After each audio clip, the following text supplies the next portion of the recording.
Why do some of the smartest people you know seem unhappy?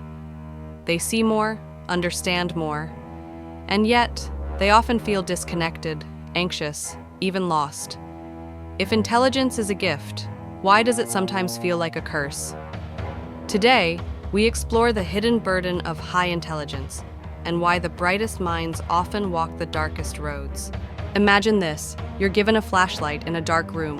While others stumble in comfort, blissfully unaware, you see everything: the cracks in the walls, the dust no one talks about, the things no one wants to see. This is what high intelligence can feel like: an increased awareness, not just of the world's beauty, but also of its chaos, its contradictions, its unfairness. A highly intelligent person doesn't just see what is, they also constantly imagine what could be. And when reality falls short, it hurts.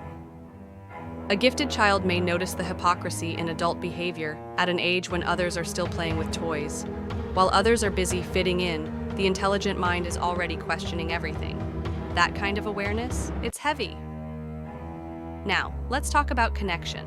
One of the biggest struggles for highly intelligent people is finding their tribe. When your thoughts spiral into philosophy, abstraction, or deep analysis, small talk becomes unbearable. Conversations feel like skimming the surface of an ocean you're drowning in.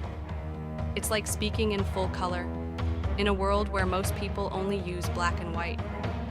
As a result, many intelligent people feel misunderstood. Not better, not superior, just alone. Even in relationships, their depth of thought can become a barrier. They analyze emotions, dissect behaviors, and often overthink themselves into emotional paralysis. Here's another trap: perfectionism. When your mind is wired to see better solutions, to spot flaws others miss, you begin expecting perfection from yourself. But the irony: the smarter you are, the more aware you become of everything that can go wrong. That leads to analysis paralysis, the inability to act because the mind is too busy running simulations of failure. Ever spent hours planning something perfectly, only to never start? That's not laziness. That's intelligence turning inwards, becoming a saboteur. And over time, that voice that once guided you becomes the voice that traps you. Here's a myth: that being intelligent means you've got life figured out. Wrong. Being able to solve complex equations doesn't mean you know how to solve your own emotions. And highly intelligent people often try to logic their way through pain, as if heartbreak were a math problem. If I understand why I'm hurting, it should stop hurting, right? But emotions don't work that way. They demand to be felt, not solved.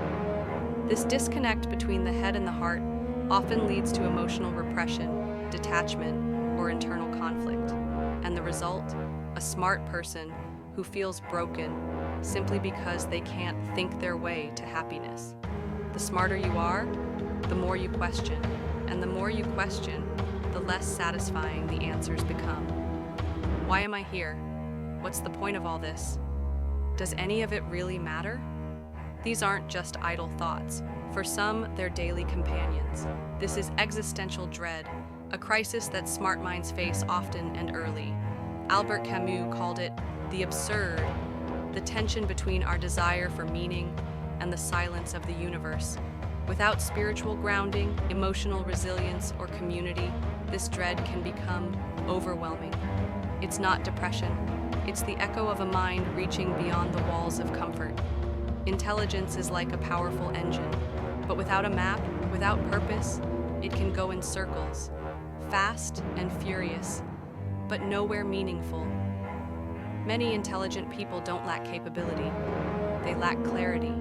They can do anything, but that makes choosing one thing terrifying. The fear of wasting potential becomes a burden of inaction. And in a world obsessed with success, every delay feels like failure. So, what's the answer? If you're highly intelligent and struggling, know this: you are not broken. You are simply deep. And the deeper the roots, the darker the soil they grow in. But even the most complex minds need connection over perfection, purpose over pressure, self-compassion over constant self-analysis. Don't just seek to understand the world. Learn to experience it, feel it, be in it. Let your mind be brilliant, but let your heart lead too. Because intelligence isn't the opposite of happiness.